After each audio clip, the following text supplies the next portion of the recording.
Hello there. Welcome to Planet America's Fireside Chat. I'm John Barron. And I'm Chaz Licciardello. Two great guests to talk us through this historic election week. Former Democratic Senator and presidential candidate Carol Moseley-Braun will be with us. And former McCain-Palin advisor, Republican strategist Ford O'Connell. But first... Okay, so just to catch you up, a couple of days ago, this happened. A political resurrection unlike any other in American history. I want to thank you. I will not let you down. America's future will be bigger, better, bolder, richer, safer, and stronger than it has ever been before. And then yesterday, this happened. While I concede this election, I do not concede the fight that fueled this campaign. And then this morning, this happened. Look, folks, you all know it in your lives. Setbacks are unavoidable, but giving up is unforgivable. And everybody's been trying to come up with reasons why all of that happened. I'm interpreting the results tonight as the revenge of just the regular old working class American, the anonymous American who has been crushed, insulted, condescended to. They're not garbage. I think that it had nothing to do with policy. I think this was a referendum of cultural resentment in this country. The Democrats are not sitting back and saying, wow, we really screwed this up. Holy mackerel, we threw this whole thing away. What did we do wrong? Going forward, the Democrats have a real rural problem, and they have real communication challenges to a whole bunch of groups, including young voters and Latinos. Okay, maybe, but in simple terms, what happened is Donald Trump won back the Rust Belt and the Sun Belt states that he lost to Joe Biden 4 years ago.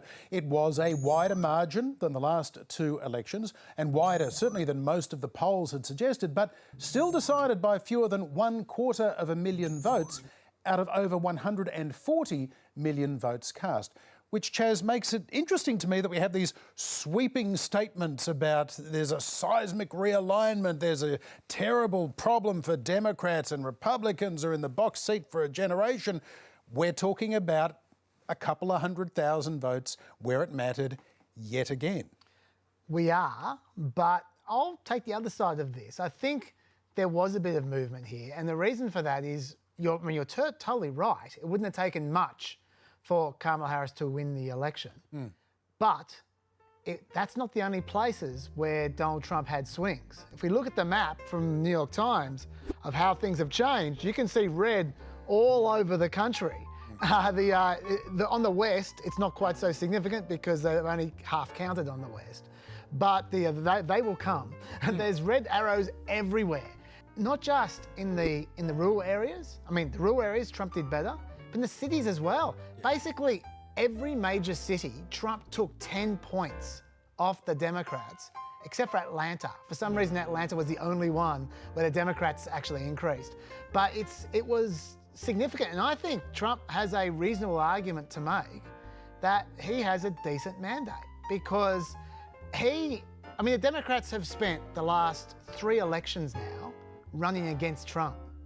Every single time, they're running against him. They make the election about him. And in between the elections, it's all about him as well. Yep. Like that's their choice to make it all about him, which means no one can argue in this election that people didn't know what they were voting for. Everyone knows what they were voting for, and right across the country, they voted for Trump. Well, that's an important point, and this is where, and as we know, I often delve back into political history to find examples and explanations of all this. That's why this election reminds me not so much of 2016 when Trump beat Hillary, but of 2004 when Bush defeated John Kerry. And the Democrats' reaction is also reminiscent of that as well. In 2004, there had been a sense that George W. Bush was an accidental president. He won an election by 537 votes in Florida in 2000 and a majority on the US Supreme Court that halted the recount. But they felt almost as though he was an accidental president. As indeed, of course, many Democrats believed after 2016 that Donald Trump was an accidental president. But this week, Donald Trump has not just been re-elected knowing just how bad he can be, but also having experienced the alternative in Joe Biden and Kamala Harris for 4 years. And he has not just managed to squeak out a win, maybe because of the Comey letter 11 days out, or an expectation that Hillary was going to win and people just took it for granted and maybe stood at home. This was a fiercely contested election. The stakes could not have been higher, existential in the minds of many, turns out on both sides when it comes to the future of democracy. And Trump is going to most likely win the popular vote for the first time since 2004, as we discussed on Wednesday. And this is a mandate, yes. But on that question of a mandate, what is a mandate? A mandate is what numbers you have in Congress and what powers you have to persuade the electorate. Yes. He has a mandate because he has maybe 1.5 million more votes nationally than Kamala Harris did. He won those 3 Rust Belt states with a swing of 3%. It was a national swing of 6%. It was a 3% swing, so Harris did have an impact in trying to counter the Trump effect. But then, of course, Trump is probably going to have a House majority, but maybe not a big one, depending on how those final seats fall in the next few days. And he'll have a pretty good Senate majority. So can he keep Republicans all on the one page? How quickly does Trump's power over the party dissipate? Because Republicans, who couldn't stop Trump this time becoming their nominee, even though a lot of them tried, and they couldn't stop him in 2016, when even more tried to stop him, well, he got his way. He was an irresistible force, but he can't stand in another election. So this is going to be fascinating to see how long does that mandate last, and at what point do Republicans try and quietly walk away from him? Yeah, that will be interesting to see. Certainly he's going to start off with a lot of political capital, if only. I mean, we don't know for a fact that the 53rd Senate seat has dropped. Some have called it, some haven't. Associated Press calling Pennsylvania for David McCormick over Bob Casey. Absolutely. I mean, I think that's probably going to fall, the 53rd. That is a critical seat. If that falls, that means you need 4 Republicans to shoot down any of Trump's nominees or appointments before they get voted to block them. Yeah. And so that is a critical. That will help. I think what Trump can get done with 3 extra senators is a lot more than he can get done with 2 extra senators. Yeah. So that will help. But I was just going to say, just quickly on the mandate thing, I should also add that the entire last week of the campaign was Trump doing Trump, like gaffe after gaffe after, Trump comment after Trump comment after Trump comment. And at least according to your exit polls, he won the people who decided in the last week by 10 points. So they were choosing it. But let me just make a quick argument on the other side, because I actually think even though Trump's going to claim that mandate, this election was not about Trump, no matter what the Democrats said. I think it was an anti-incumbent thing. The economy is just part of the vibe. That just American people did not go with this administration for whatever reason. Maybe it was a COVID hangover, like around the world. Maybe it was just inflation. Maybe it was something else. But they didn't go with them, and that is the reason I think this happened, not because of Donald Trump. I think Donald Trump was the lucky participant on the other side of the coin. Yeah, Joe Biden had his weaknesses, but he also had considerable strengths as a president. It starts and ends with inflation. Inflation which leads to economic insecurity and anxiety. And this is where, and we're going to delve into the crosstabs and the exit polls a little bit later. But this is where people were ultimately making a decision at this election based on how they were feeling economically. And they couldn't overcome the fact that a basket full of groceries was costing 20 to 30% more than it was back pre-pandemic, and they tied that squarely to Joe Biden. So he didn't even get credit for the things that he did, like infrastructure, $1 trillion in new bridges and roads to make America safer and stronger. Those things are going to filter through in the next decade, and chances are, Trump will get to cut the ribbon on a lot of those bridges that Joe Biden paid for. So it's, but I think this is the first time in 30 years that a president has sought re-election in a high inflation environment. And it's no coincidence, the last time it happened, George H.W. Bush, he was kicked out. Time before that, Jimmy Carter, he was kicked out. You can't remove that, even though presidents don't actually do that much to cause inflation, and a lot more to do with a global pandemic. But still, it's your economy, it's the Pottery Barn, you own it, and Joe Biden took the blame for it, no doubt. think so. Well, for many Democrats who campaigned for Kamala Harris for months and hoped that she would be the candidate who finally broke through that highest of glass ceilings to become the first female president of the United States, and in doing so vanquish a man that a lot of them see as simply unfit for office, this week came as a particularly bitter blow, perhaps none more so than for Carol Moseley-Braun. She was the first black woman ever elected to the United States Senate. Kamala Harris was the second. Carol Moseley-Braun was also a US ambassador and a Democratic presidential candidate herself 20 years ago. Today, we caught up with her. She was having some problems getting her laptop to work, so we ended up speaking to her a little bit earlier on her mobile phone from her home in Chicago. Madam Ambassador, welcome back to the Fireside Chat. Can I ask, how are you feeling after the results this week? A little morose. Not great. Madam Ambassador, we've spoken so much during this campaign about gender, but in the end, Trump increased the Republican advantage amongst men while also improving his standing amongst women. How was that possible? I'm a little perplexed about it also. I think that gender overcame everything, including race, her position on issues, her qualifications for the job. I mean, this gender kind of trumped it all. And I was not only surprised, but horrified at that. And for those who worry that this election wasn't just decided on bread and butter issues like inflation and indeed on immigration, but it does reveal fundamental truths about sexism and racism in America, what do you say to them? I say that eventually we have to have faith that the American people will get it right. We've had setbacks like this before, when tyrants or people who close to it have been elected. And the country's survived, and frankly, the world will survive. So we just have to have faith in ourselves.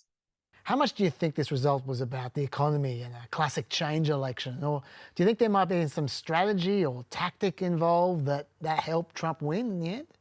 I think that he had the benefit of being a plain-spoken, perceived to be wealthy white man. And I say perceived to be because I think he's made it up from the very beginning. I mean, his dad gave him $4 million to get started in life. I don't know about you, but my father couldn't do that for me. What a boost to get started with. So, and people, that perception has stuck to him. Bankruptcies and convictions notwithstanding, the fact that he's a felon didn't seem to matter at all. No campaign is perfect, of course, especially those that fail to win. But what is your assessment of Kamala Harris's presidential campaign? And does this result leave the door open for a future presidential campaign from her, do you think? She did a good job with the campaign, and she did a flawless job, frankly, with what she had to work with. The fact that Joe Biden didn't get out until the 11th hour, 59th minute was a problem. She didn't have time to catch up.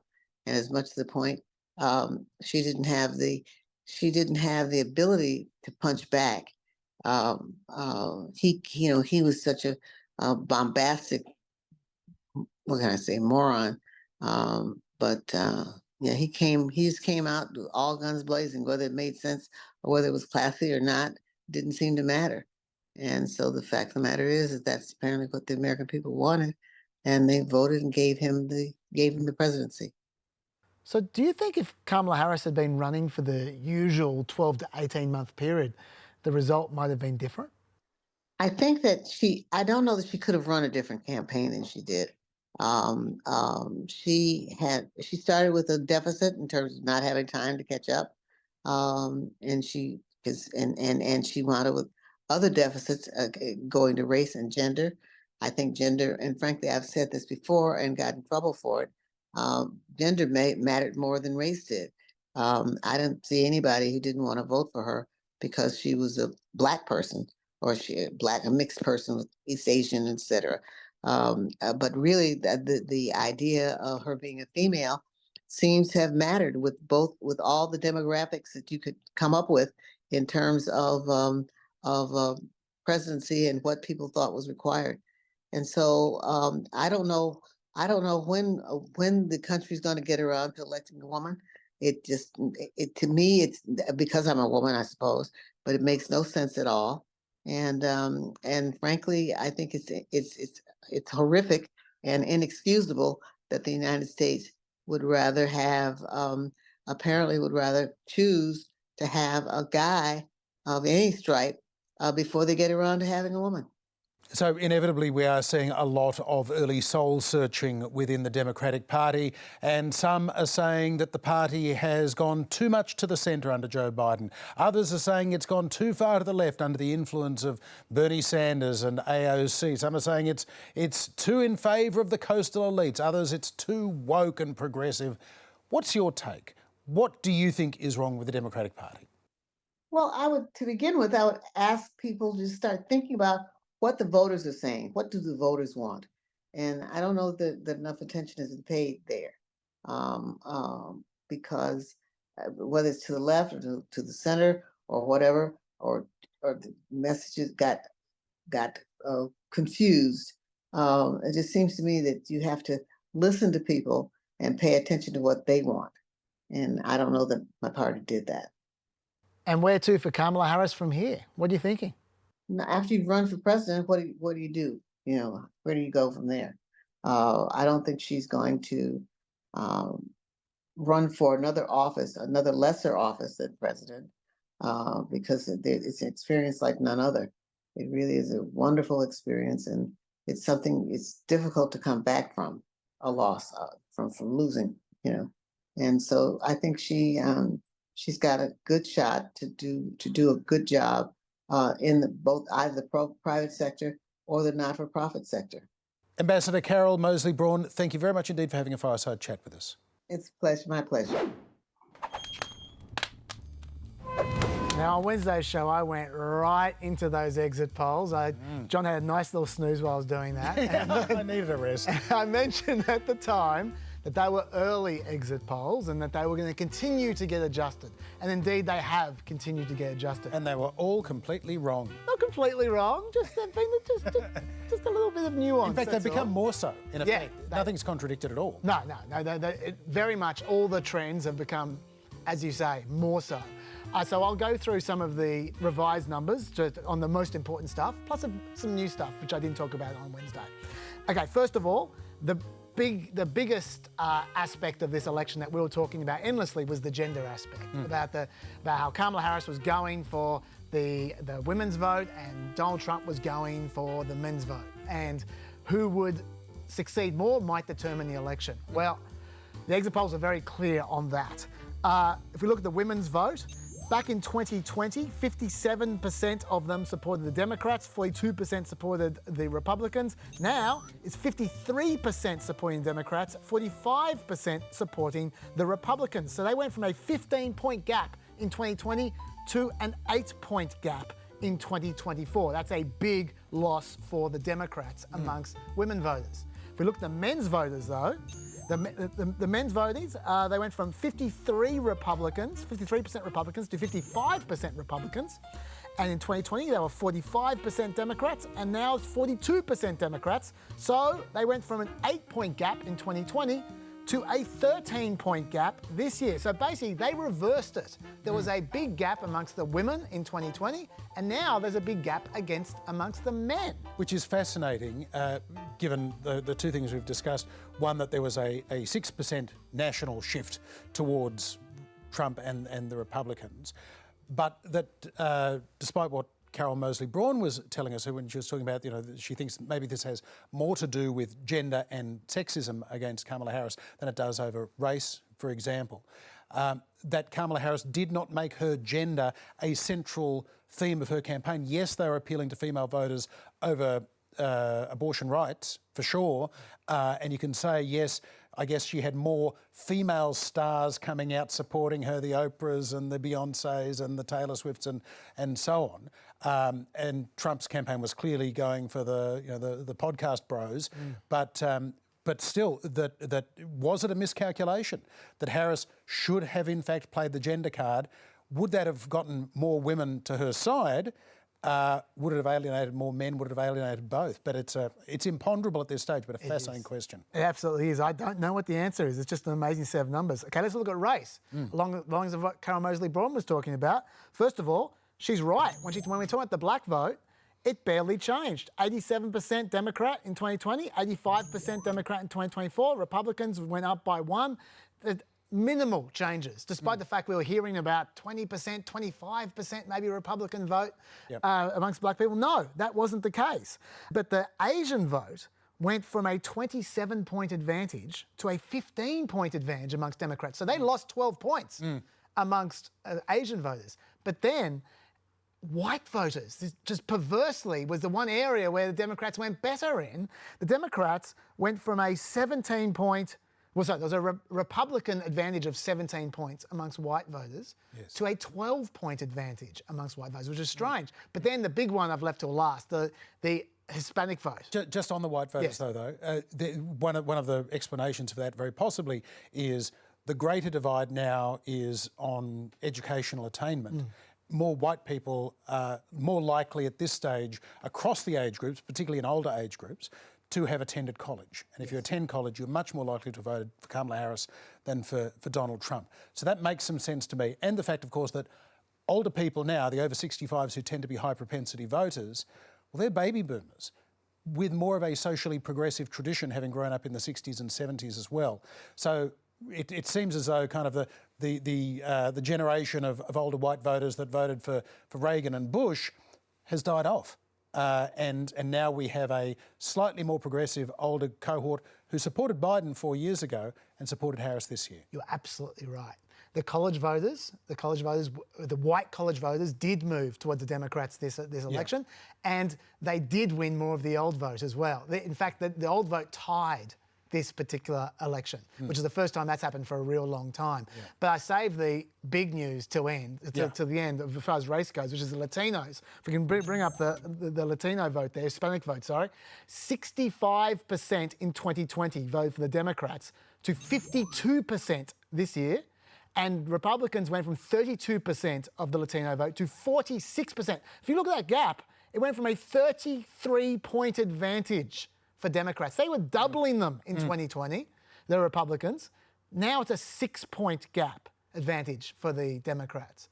That is astonishing. Well, this brings me back to 2004, because after Bush won that election, even though Bush only won it by 150,000 votes in Ohio, there was a significant shift in the Latino vote towards George W. Bush. Motivated, people thought, it's to do with immigration reform issues and so on. It was actually about economic issues and, in those days, the war on terror, feeling safe or vulnerable. Latinos in the United States are still less likely to have college degrees, less likely to have white-collar jobs. Latinos in America are a vulnerable working class without intergenerational wealth to support them. So if the economy is tough, and this economy in America now is still tough if you're a low-income earner, and you haven't got a mortgage, you're paying rent, you're paying a big proportion of your income on groceries each week and for fuel in the car and send the kids to school and all those kinds of things. So this is one of those areas where I'm very sceptical of a sense of, here's a major shift in a demographic group. This is what happens when you win.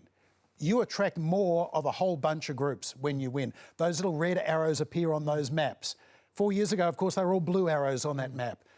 In 2004, Democrats were saying, we need to get a better message to attract the working class to our economic message and to make people feel more secure during the war on terrorism. And of course, within a couple of years, Barack Obama is on the scene. The global economy had tanked, and suddenly they thought, he's the solution to all of these problems. He passed the threshold test of national security, and he convinced people that they could turn the page on the Bush era. I think, frankly, the Democratic Party probably doesn't need to change much at all. Yeah, they need to, work around the edges, pick up some rural votes, regain some white working class votes, some brown working class votes. They're doing fine with African Americans. It all comes down to the candidate, who they're running against. It won't be Trump next time, and Trump is a unique generational political figure. Who do they put up against, whether it's J.D. Vance or Ron DeSantis or Nikki Haley, whoever comes forward for the Republicans in 4 years? Is it Kamala Harris 2.0? Is it Wes Moore from Maryland? Is it Gretchen Whitmer from Michigan? Is it Gavin Newsom from California, or somebody we're not even talking about yet? But it's going to be somebody, and it's going to be somebody who is coming in after Trump has either failed to deliver on his promises or people are just tired of Trumpism. Every second-term president they go off. They got a short shelf life. Yeah. This guy's going to be on the nose pretty fast, I expect. Okay, just very quickly, I want to tell you about some things I didn't tell you about on Wednesday. Yes. Firstly, the Trump won young men, 18 to 29s, by 49 to 47. He actually won young men. Now, that's the first time for ages.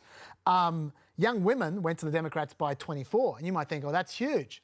But young people overall went to the Democrats by 30 in 2020. So actually, young women moved towards Republicans in the way that you said everyone moves towards Republicans in a mini wave. But the young men shot towards Republicans. So that's one to watch in the future, I think. Yeah, and my half-baked take on that is to say, young people, a lot of young people, I mean, if you're old enough to vote for the first time in this election, you probably do not remember Barack Obama's presidency. You only remember Trump. And so the contrast between how things felt under Trump the first time with the economic conditions in 2016, it was 2017, 18, 19 at least, compared to how things have felt in the Biden era, that's pretty stark. And also, you know, just as they've said of Donald Trump that he's the poor man's idea of a rich man, he's also the disempowered person's idea of a powerful person, a young person's idea of a great person.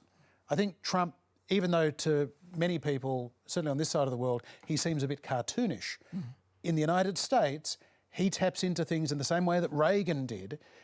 We thought Reagan was a B-grade actor and a C-grade governor, and yet he became a very popular president. I think Trump has done something similarly, almost uniquely American to Americans.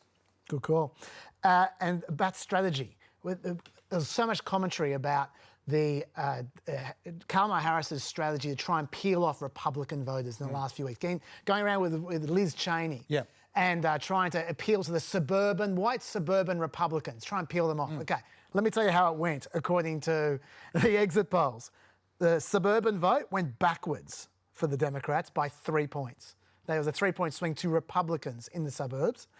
As for Republicans voting Democrat, the ones they were trying to peel off, in 2020, 6% of the Republicans voted Democrat, and in 2024, 5% voted Democrat. Fascinating. They went backwards. So that really didn't work. One more thing, the abortion strategy, to try and make abortion a major issue in this election, that Trump effectively countered that. There is no denying that, because if you have a look, first of all, in terms of the most important issues, 35% said democracy, 31% said the economy, 14% said abortion, 11% said immigration. That's not the issue so much.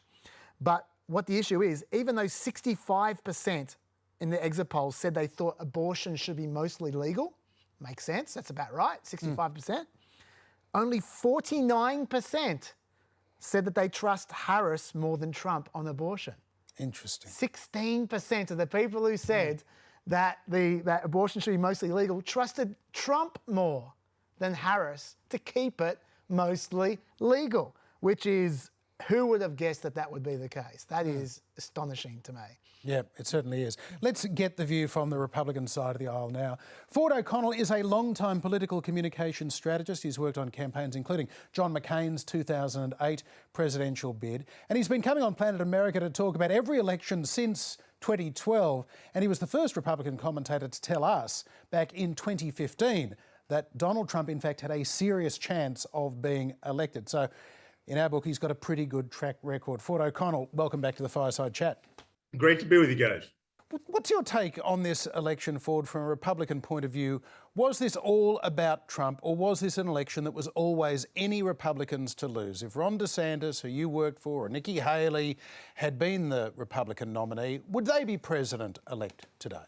I don't know that they could have stood up to the heat that Donald Trump took. This was the greatest political comeback in American political history. I mean, this was an election like none other. You got to realize, you had 2 assassination attempts. You had an opposing party trying to bankrupt and jail the Republican presidential nominee. You had the Democrats switching out candidates at the last minute. I mean, if this was a Hollywood movie script, no one would have bought it, but yet reality was stranger than fiction.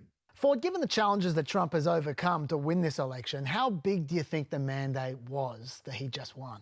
It's huge, because it appears that the Republicans are going to have both chambers of Congress as well as the White House. So they're going to have all 3 levers of power when it comes to, making legislation in Washington, D.C. But here's the thing where they really have it, where Kamala Harris really made a mistake.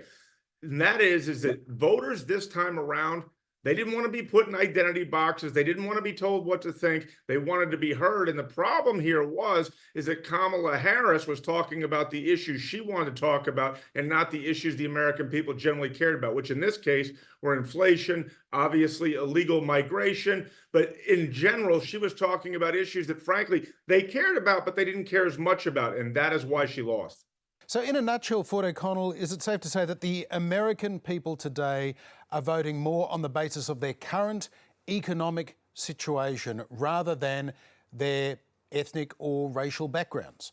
Yeah, I think that that's exactly right. Like, if you look in America, the people that making between $50,000 and $100,000, what we call the working class, they went 51-47 for Donald Trump. And I think that when you look at it overall, I mean, Donald Trump got the highest percentage of Hispanic voters in modern American history, higher than Ronald Reagan, I might add, in terms of percentages. So, in a lot of ways, Americans are starting to vote more with their pocketbook, and also they're more concerned about their family safety.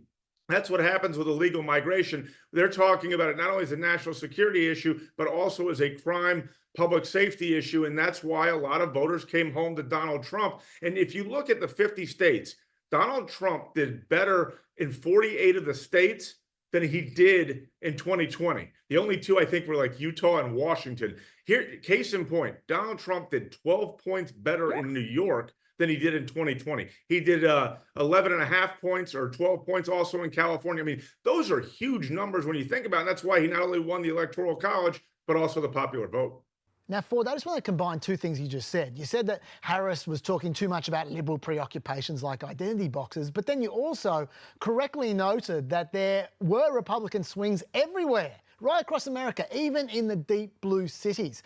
Doesn't that suggest, though, that this might not have been a Kamala Harris thing, this loss, but was more a classic anti-incumbent wave right across America?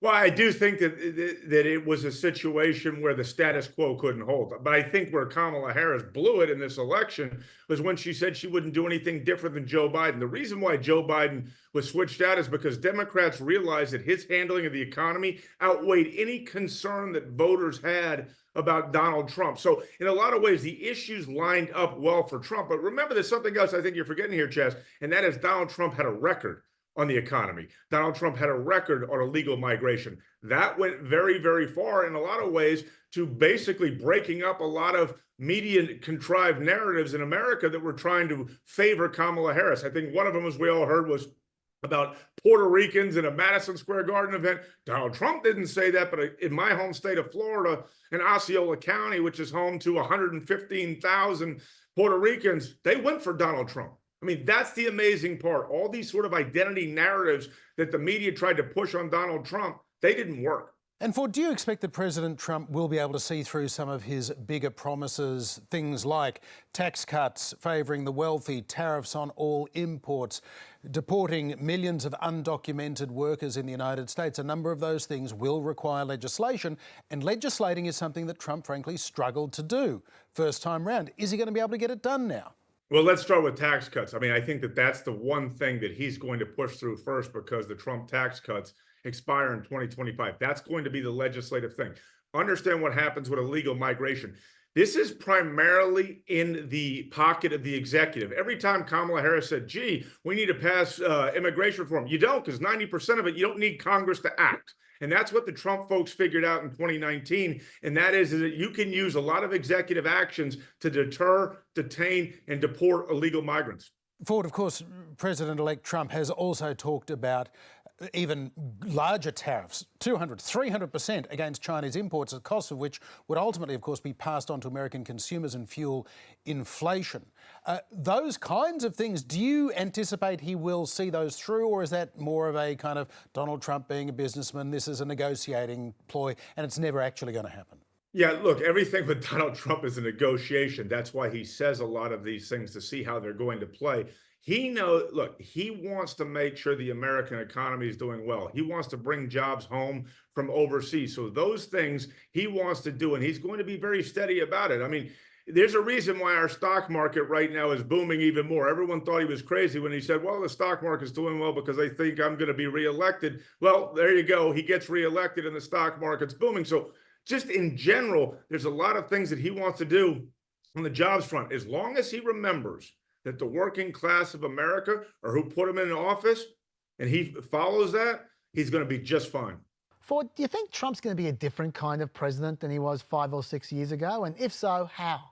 Absolutely, I think he's going to be a different president. He has experience. This is something, everyone says, I'm ready on day one. No, you're not. Nobody is ever ready to be president of the United States. Case in point, Donald Trump is only the second president in American history to win non-consecutive terms. In his 4 years outside the White House, he learned a lot. In fact, that's why a lot of his executive orders have already been pre-drafted because of work that he did through his think tank, America First policy. So he's got a lot of people that he already wants to put in there, and what he knows what he wants to do and how he wants to do it. The only question now is who he's going to staff up to do it. Ford, I'm curious, when Republicans hear people who are not a part of mainstream politics, above politics, like the chairman of the Joint Chiefs of Staff, Mark Milley, describing Trump as fascist to the core. Trump's own former Chief of Staff, General John Kelly, again, a conservative who avoids getting into the political fray, describing him as fitting the definition of a fascist. Rex Tillerson, his Secretary of State, describing him as a, quote, moron. Do Republicans not believe those people when they say those things about Donald Trump, or they simply do not care? Because they'd heard it all before. They heard people cry wolf. And remember, Democrats have been calling Republicans Hitler or fascists since 1964. So this is not really a new trope. Again, the reason why I think a lot of people disregarded it is because of the fact that he had a first term. He wasn't fascist and he wasn't Hitler. So every time the Democrats try to talk about that, that didn't work out well for them. And even when they pointed to John Kelly, again, Kamala Harris focused too much on Donald Trump's past and not enough on America's future and the issues that mattered, which the key issues were, at the end of the day, inflation as well as illegal migration. So this whole idea of threat to democracy or someone's a fascist or someone's a communist, it's not really working for the voters that decided this election because they said, I want my pocketbook fixed. To give an Australian audience an idea, in America, your money is worth a fifth less than it was 4 years ago. Think about that for a second. If your money's worth 20% less than it was 4 years ago, trust me, you're not going to let the status quo hold. Plus, you've got somebody with a track record who, when you had more money in your pocket. Okay, Ford O'Connell, thank you very much indeed for having a fireside chat with us. Always a pleasure, gentlemen. So, what is next? Chaz, we do know that President Trump has his Leo McGarry. It's the first woman to become a Chief of Staff in the White House, Susie Wiles, who was his top campaign advisor, who has been with his political operation really since he lost the 2020 election.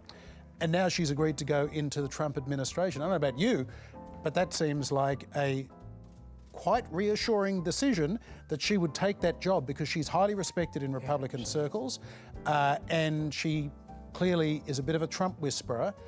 If she can see through the next 4 years, then we might be looking back and saying, you know what, I was wrong about that guy. He wasn't nearly so bad the second time, because the first time he had terrible staffing problems. Yeah. He made some terrible decisions. He wasn't a good president. Yeah, obviously that's quite a big if you've got there for her to hang around for 4 years. But what I would say is I agree that, I mean, look, I'm no expert on Susie Wiles, but it does appear from the outside to be a sensible decision. She's as you say, respected. She's very professional. Something that's very impressive about her is that she seems to, certainly from the from the leaks, she seems to tell him some home truths, which certainly Mark Meadows did not, his previous Chief of Staff. So that is welcome. And actually the thing which I'm happiest about from that decision is actually the fact that he appointed her at all, because I just referred to the aforementioned leaks. In the last week, there have been a whole heap of stories that came out, especially one big one at the Atlantic, which were dumping on their campaign, where clearly it was Chris LaCivita and Susie Wiles doing all the leaking, obviously. And only 3 days later, Trump is appointing her Chief of Staff. Now, the old Trump would have taken that quite personally, I would have thought. Yes. And he certainly wouldn't have turned around and appointed her to a plum position directly after she'd been leaking against him. And the fact that he went for the professional choice rather than worrying about his own ego, that's a good sign. Yeah, the fact that, I mean, chiefs of staff and other senior staff, they will leak against a president or a candidate if they feel as though, I've tried saying this to their face, they're not listening to me.